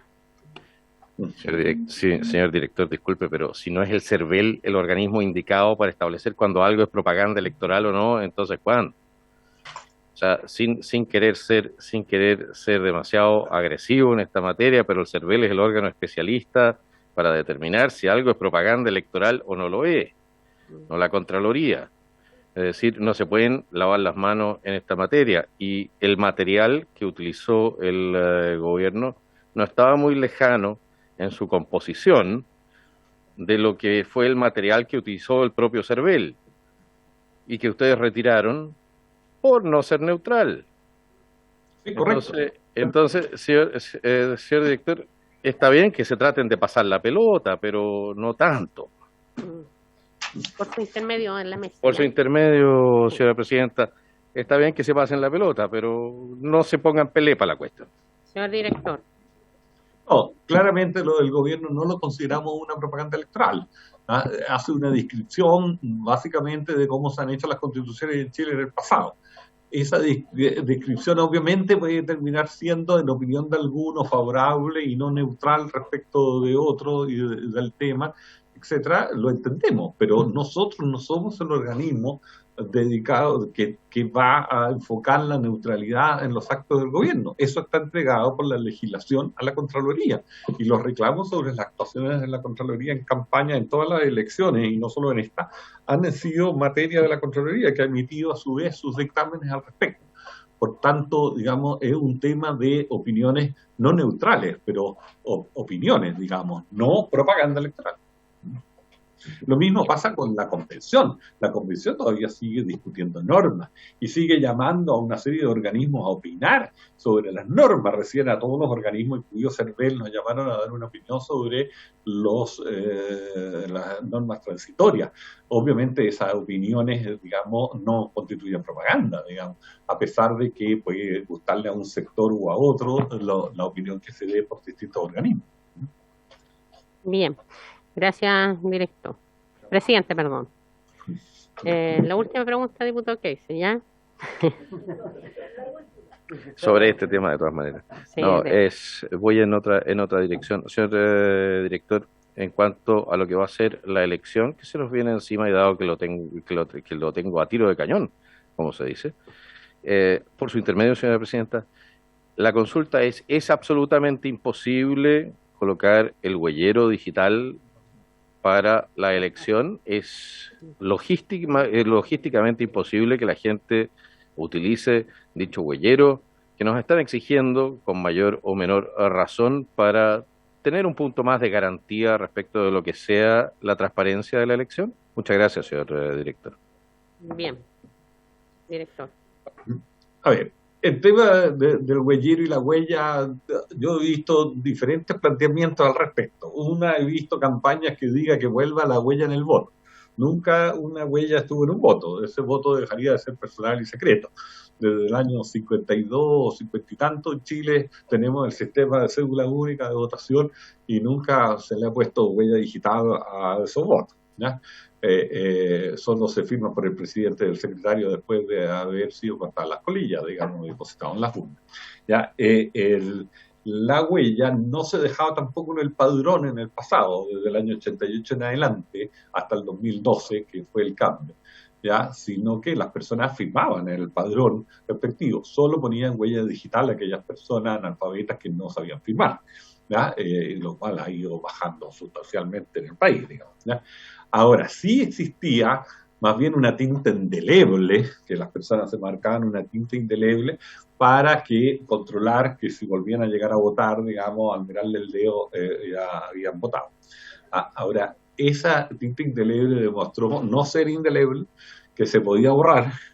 La mayoría de las personas, además, para sacársela rápido, ya lo que hacían era raspar sus dedos en las murallas de los colegios y liceos de Chile, que quedaban todos sucios con la raspadura de la huella, y cualquiera persona con lo que se llama una piedra pómez podía sacarse esa tinta y eventualmente era un mal mecanismo de control, ¿ya? Ahora, lo que se pretende, yo he oído varias versiones, como digo, la huella era el voto, que desde luego no, porque le quita el carácter personal. La segunda versión que he oído es que haya un control digital de la huella, que haya un huellero que esté conectado a una central de computación de los 4.080, o sea, 4.800 mesas de votación, tengan esto y como hay en las instituciones de salud para cobrar los beneficios previsionales, digamos, y así se controle el voto.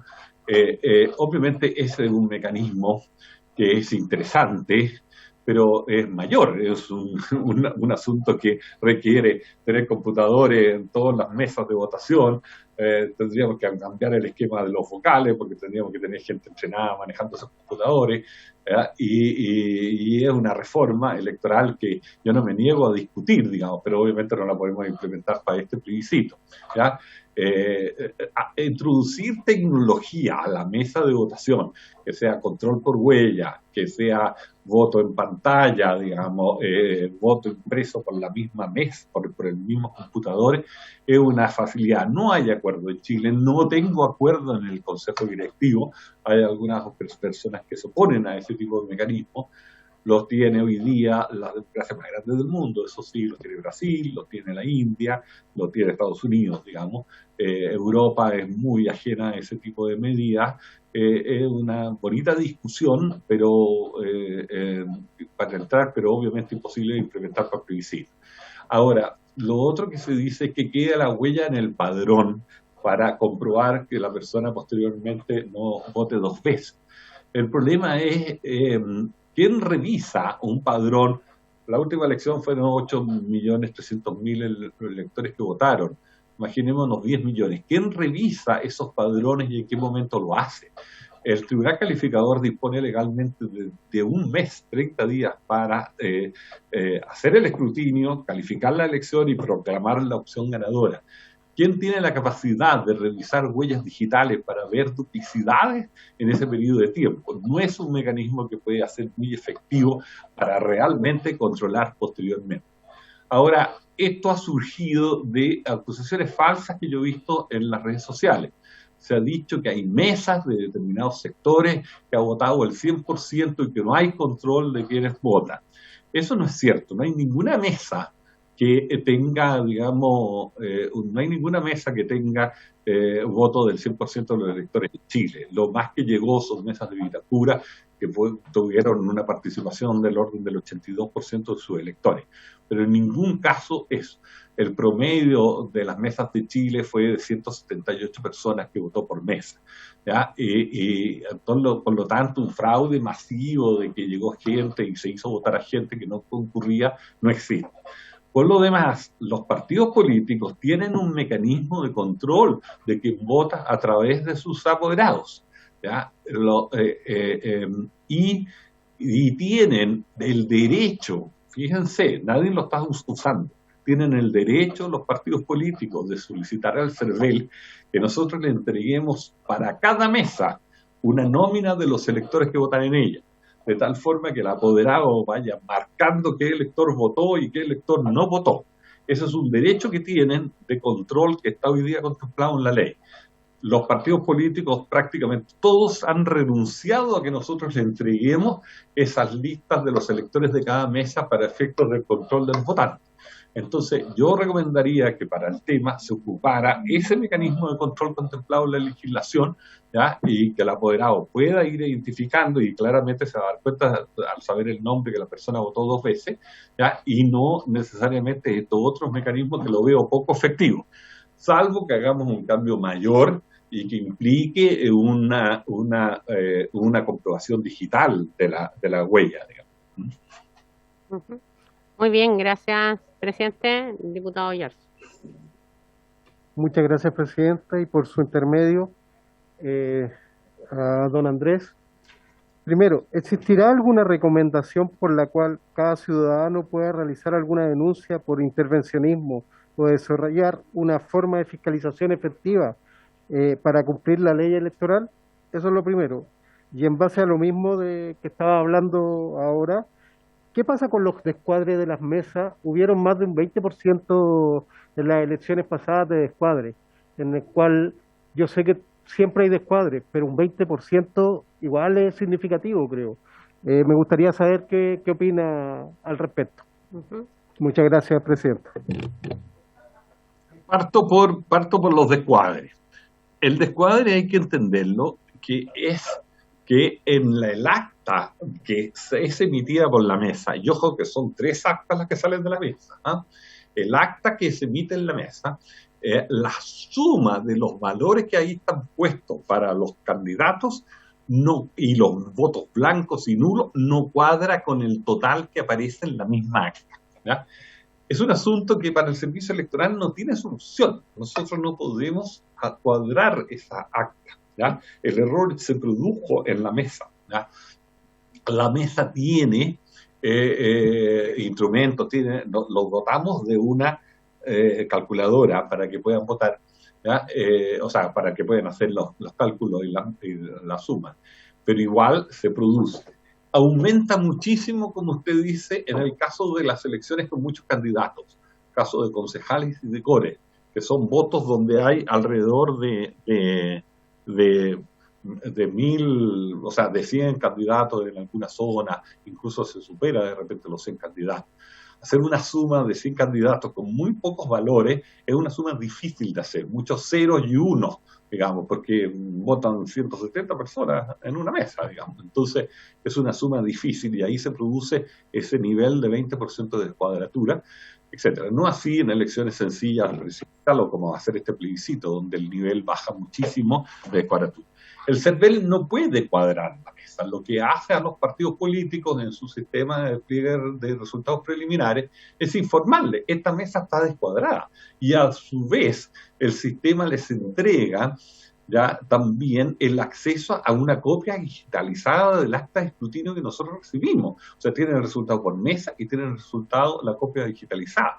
Esos son elementos que les permiten, obviamente, hacer presentaciones a los tribunales electorales, etcétera. Ahora, el descuadre puede ser un pequeño error de suma de 1 o 2 votos, que en la mayoría de los casos es un error mayor, ¿ya?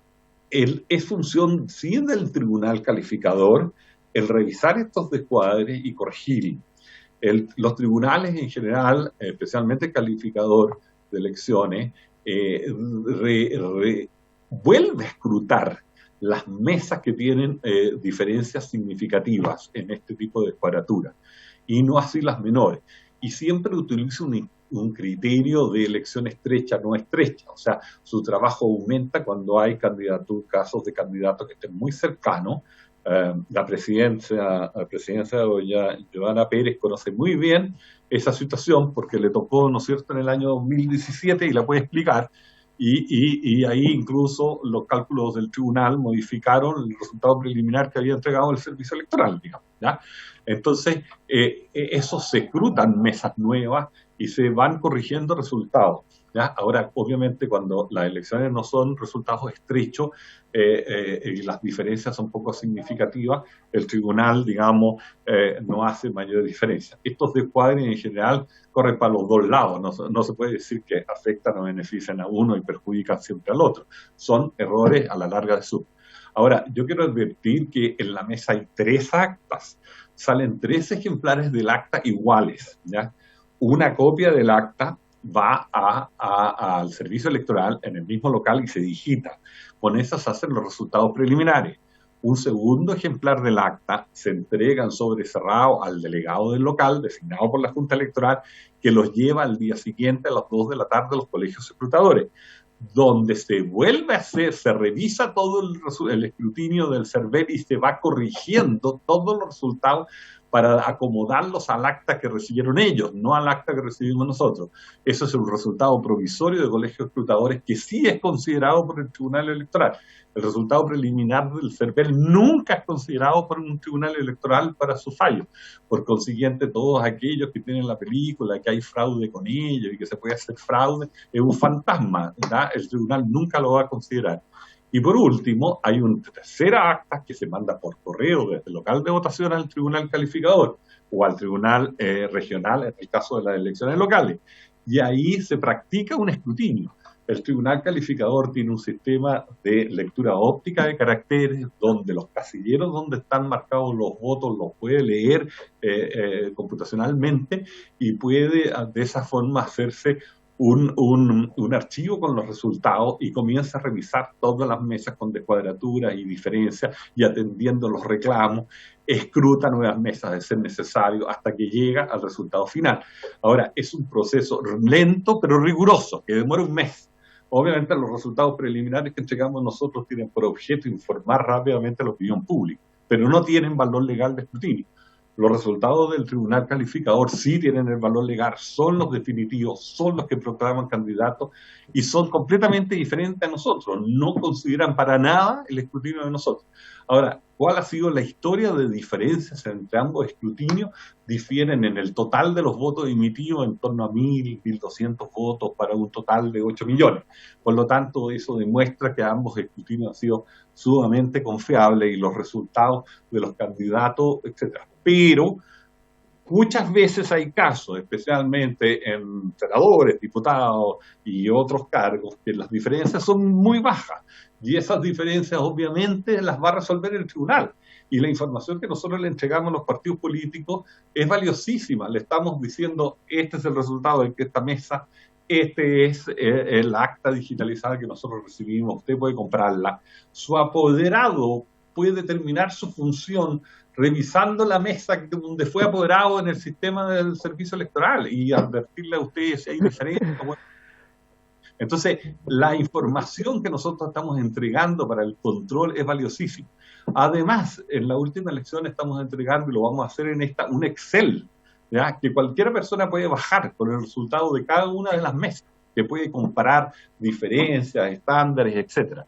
¿Ya? Yo les recomiendo usen la información que nosotros les provenimos, más que generar las acusaciones de fraude que no tienen ningún sustento. Muy bien. Mire, tengo una última pregunta en relación a los partidos políticos para el sistema de franja. ¿Ustedes requieren un acuerdo del órgano colegiado intermedio o basta con un acuerdo sencillo de algún otro órgano representante legal? Solo para saber aquello, ¿o van a tener algún reglamento previo? Sí, a ver, la franja no es competencia de nosotros, es competencia del Consejo Nacional de Televisión. Nosotros tenemos el partido... Pero hay que inscribirlo donde ustedes. Sí, hay que inscribirlo para nosotros para efecto de determinar los límites, ¿ya? Ese es el efecto de la inscripción de nosotros, el límite de gasto del partido en una u otra de las opciones. Ahora, creemos que le corresponde a lo que se llama en general el órgano intermedio colegiado en la ley de partidos políticos, ¿ya? Que es el mismo que define los candidatos y los pactos electorales. Pero, para ser franco, yo creo que eso no está en ninguna disposición legal. Ahora, ahí podría un partido tener estatutos diferentes, ¿eh? Y ahí se deberían respetar sus estatutos. Claro. Muy bien, creo que ya está. Perdón, diputada Carolina Tello, vamos a dar esa última pregunta y vamos a extender hasta que responda aquella. ¿Les parece? Ya. Muchas gracias, presidenta. Bueno, acá estábamos revisando algunas notas de prensa. Bueno, saludar al director, por supuesto, y dirigirle la pregunta por su intermedio, presidenta. En relación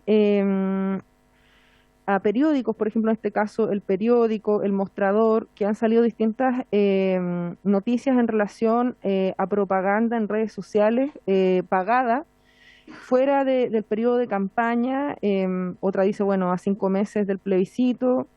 Y en definitiva, si bien se tomó de alguna manera el punto, la pregunta que tenemos es si el CERVEL en estos casos debe actuar de oficio o siempre previa denuncia de quien, digamos, considere que estos hechos podrían formar parte de no utilizar el procedimiento de manera adecuada o como corresponde. Entonces, esa es una pregunta, si se considera que esto tendría que ser objeto de fiscalización o no. Y por otra parte, en relación al tercer punto que se ha expuesto por el director, consultarle qué mecanismos del punto de vista legislativo, del punto de vista de los recursos que se requieren, pudiéramos nosotras como diputados o diputadas ayudar en definitiva para asegurar de la mejor manera posible el voto de las personas privadas de libertad que por supuesto lo mantienen. Eso, muchas gracias. Gracias, diputada Carolina Tello. Bueno, a ver, es novedad lo que me dice a mí de propaganda pagada en redes sociales. En esta ocasión, por la disposición 42ª, las redes sociales tienen la obligación de informarnos la propaganda pagada que reciben, ¿ya? Y especialmente, obviamente, si está fuera de plazo, están en una infracción, ¿ya? Ahora, tenemos convenio con algunas redes sociales que colaboran bastante con, no convenios, pero hemos establecido relaciones, digamos, para que fluya esta información y hay algunas de ellas muy disponibles para que así sea, digamos. Ahora, en la Ley General de Propaganda para otras elecciones, lamentablemente, esta exigencia de informar la propaganda pagada, que la tienen las radios y los diarios, no quedó para las redes sociales. Más que las redes sociales, estamos hablando de aplicaciones, ¿ah? Mucha propaganda en los juegos, ¿ah? Las personas están jugando y termina el juego y le aparece un candidato, ¿ya? O el solitario, cualquiera de los juegos que circulan en Internet. Y lo mismo respecto de YouTube, mucho más que lo que puede ser WhatsApp o lo que puede ser Facebook u otras redes sociales, digamos, o Twitter, donde lo que son comentarios de las personas que están emitiendo opiniones o están entregando a sus círculos sus opiniones a través de WhatsApp. Ahora, bueno, si hay antecedentes, el CERVEL está pronto a recibir las denuncias, investigarlas y hacer los procesos sancionatorios que sean del caso. Mire, está en la cuenta pública nosotros que hicimos la cantidad de denuncias que de la elección pasada fue enorme, eso del orden de 3.000 denuncias, y los procesos sancionatorios abiertos tanto por gasto como propaganda iban, cuando hicimos la cuenta pública, en 884, si no me recuerdo, y pueden seguir aumentando en materia de gasto ahora último. Ahora, respecto de las personas privadas de libertad, tanto en el consejo anterior como en la actual composición que tenemos de consejeros, somos partidarios de un voto anticipado, donde las personas excluidas hoy día por distintas razones que no pueden votar el día de la elección, puedan votar anticipadamente, que se inscriban para ellos muy cerca de la elección, ¿ya? Para poder a la larga calcular la demanda, que sea bajo determinadas causales, ¿ya? Y que ese voto dure una semana completa, digamos, en horario hábil, desde el lunes a domingo, en la semana justo anterior a la elección, que su escrutinio se haga de las mesas, se guarde bajo custodia y se haga el mismo día de la elección a las 6 de la tarde, ¿ya?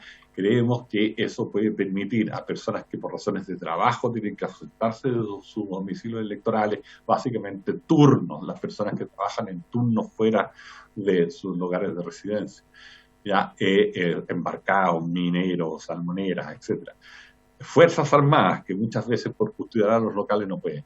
Y también, desde luego, creemos que en ese mismo ámbito se puede hacer un voto anticipado móvil, donde el CERVEL tenga urnas y recorra en esa semana ciertos centros que se hayan inscrito, ya sean cárceles o sean recintos de residencia de adulto mayor, ¿ya? Que están ahí en forma permanente. Eso se puede implementar. Lamentablemente hubo un proyecto de voto anticipado en el Parlamento en el periodo legislativo anterior, que si bien se aprobó sin contenido. Nunca hubo acuerdo en cómo se hacía, y salió una cosa que dice que hay voto anticipado, pero no dice ni el cómo, ni el cuándo, ni el dónde, etcétera. Ahora, eso está en el Senado. Ojalá que eso se active después de esta elección. Ahora, obviamente, ustedes comprenderán que si gana la opción de la modificación de las leyes electorales por solo los sistemas de elección, tendría que ser muy grande y profunda, digamos, en todo tipo de materias, digamos. Pero nosotros hemos propiciado ese sistema y que sea una solución definitiva a las personas privadas de libertad. Ahora, ojo que el voto de las personas privadas de libertad hoy día es un porcentaje que es inferior al 10%. Son personas que, en el fondo, están en prisión preventiva sin una acusación a delito de pena aflictiva o que tienen condenas que no sean a pena aflictiva. El resto de los presos, al tener condenas a pena aflictiva o tener acusaciones a pena aflictiva, no pierden su derecho a sufragio, de acuerdo a la Constitución. Muy bien, estamos ya en la hora, diputado. Sí, diputado Mellado, 2 minutos. Sí, gracias, presidenta. el director del CERVEL, no sé si lo mencionó en su presentación con respecto a la cantidad de electores que habrían eventualmente, más de 16 millones se calcula que tendrían derecho a voto, tendríamos derecho a voto, si votarían en un día o en 2 días. ¿Está ya prevista, el CERVEL está preparado para estas circunstancias? Eso, Presidenta. Gracias, diputado Mellado. No, el universo total es 15.173.000 electores aproximadamente, de los cuales hay como 97.000 extranjeros, el resto en Chile. Ahora, sí, nosotros, o sea, el plebiscito es una elección simple para nosotros, en términos que primero no tiene candidato y segundo que tiene un voto muy sencillo, es un voto con 2 opciones. La votación, por tanto, es muy rápida y eficiente. Y en una mesa, estimamos que se demoraría menos de 1 minuto por elector. Pero en una mesa pueden estar votando al mismo tiempo 2 electores porque tenemos 2 cámaras. Por lo tanto, una mesa podría atender 120 o redondeémoslo en 100 electores a la hora. Y eso le permitiría en 3 horas que todo el electorado votara, ¿no? No tenemos facultades para ir a 2 días. Eso requiere una reforma constitucional. Sí tenemos facultades que en la ley esta que se aprobó el 19 de enero en la Cámara, se nos dio nuevamente para este año hacer normas especiales en pandemia que podemos modificar algunas cosas de la ley, ¿ya? Y una de ellas es el horario. Nosotros como Consejo vamos a estudiar todavía esas normas y el horario, pero es un tema que tenemos pendiente porque influye mucho cómo esté desarrollándose la pandemia. Tenemos que emitir esas normas 45 días antes de la elección, por lo tanto estamos a 89, tenemos harto tiempo todavía, pero la estamos estudiando y en su momento vamos a tener una solución al respecto. Muy bien, queremos agradecer en nombre de la comisión al presidente del Consejo Directivo, tienen bastante pega junto al director del CERVEL. Nosotros vamos a estar atentos a este proceso, lo que nos importa es garantizar un proceso que sea democrático, obligatorio, como se ha fijado, y efectivamente hay muchas iniciativas que tramitó esta comisión, como el voto anticipado y otros, que no logramos el apoyo transversal como se requería, así que todavía están en trámite esos proyectos y esperamos sin duda ya avanzado el tiempo y a puertas de este plebiscito convocarlos para conocer cuáles son las determinaciones que ustedes tomen en facultad de estas atribuciones específicas reglamentarias que se le confieren al CERVEL. Muchas gracias y ya por haber agotado la tabla, no sé, don Andrés, si usted se quiere despedir, y agradecemos. Sí, muchas gracias, presidente, y un saludo a todos los señores diputados y muchas diputadas gracias. que nos han escuchado. Se levanta la sesión.